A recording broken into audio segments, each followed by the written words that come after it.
Hello, James Bogue here, Yoga Top 40, new entry today, Why? I believe there was a song by Annie Lennox called Why. If there wasn't, never mind, I want to talk about why. Why is a very important question in yoga. Yoga, questions are important. Yoga is about inquiry.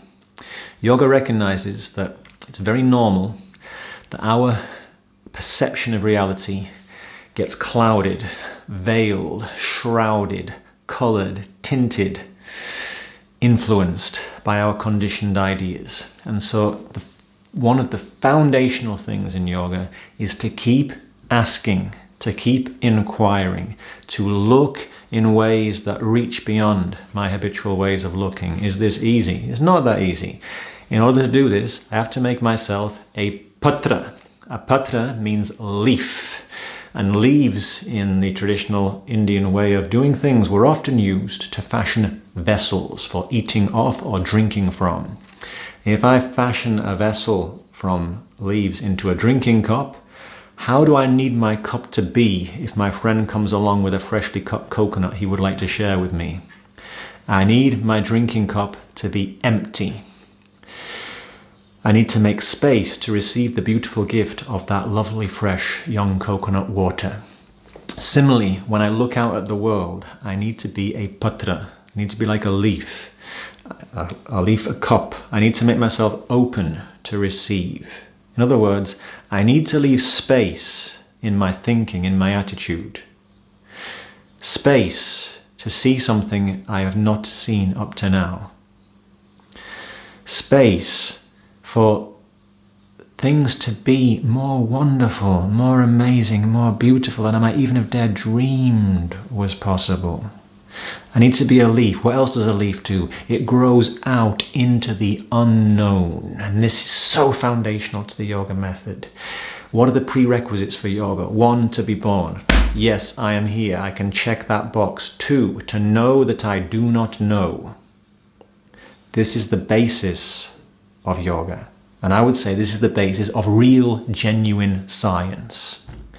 One thing that really saddens me in the world today is that there is a lot of misrepresentation of science. People say, oh, I'm following the science. No, you're not. You're following a collection of an agglomeration of research findings that have been found by people who were organizing research such that it would suit their ends to enable them to make profit. A lot of the time that's what's happening. Real science knows it does not know. The genuine scientists acknowledge we don't have a clue. We're just beginning to scratch the surface of the wonder and mystery of life. Yes, we know a lot more than we used to, but there's so much we do not know. And this is the genuine, sincere, honest scientific position. However, there are people within the scientific establishment who think they've got it all worked out, who think they are God. They are not. They are deluded. And yoga says, do not get deluded by thinking you know it all. As Hamlet says in the play Hamlet, to his friend Horatio, there are more things in heaven and earth, Horatio, than are dreamt of in your philosophy. Remember this, human being. We cannot see the whole picture. We've got 2 eyes. There's always more we cannot see than we can when we're a human being. So we have to stay open to recognitions that would disprove things we have previously been sure about, things we've previously been even identified with. And so, why? Why am I doing what I am doing? This is a great question to work with when we're practicing yoga, which is about practicing living life skillfully. Why am I doing what I am doing? When I was at school, I was fortunate to have some very good teachers. And one thing that I learned, I remember I was 9 years old, and it was a special day in the class because we had this unusual equipment. It was a kind of like an educational toy, and we would make circuits with them. And none of us had ever seen anything like this before.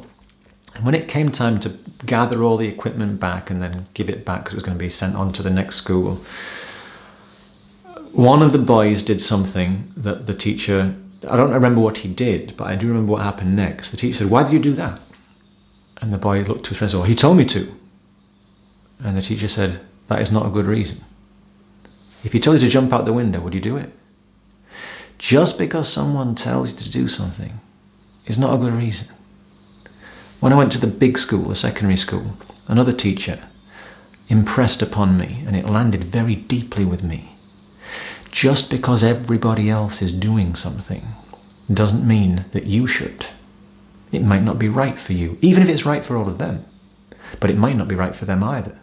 Why are they doing it? Have they thought about it? Have you thought about it?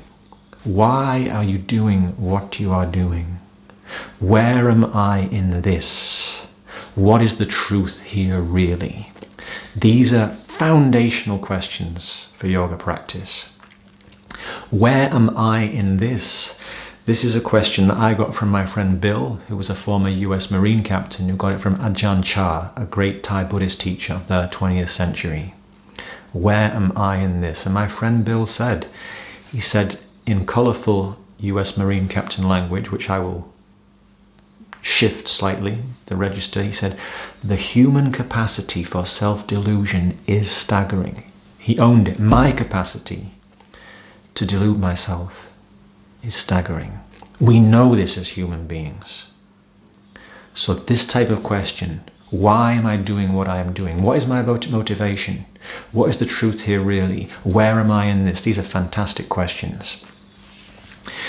Sometimes the answers will point us in the direction of thinking, actually, I need to stand up and be counted here. I need to do something different from what I've been doing previously. Where am I in this? I'm not in an authentic, sincere place. My heart, mind, and gut are not aligned. My conscience is not clear. Going against conscience is, we might say, a sin. What do I mean by a sin? I mean an action that causes suffering for the person that does it and for other people. And what happens when we go against our conscience?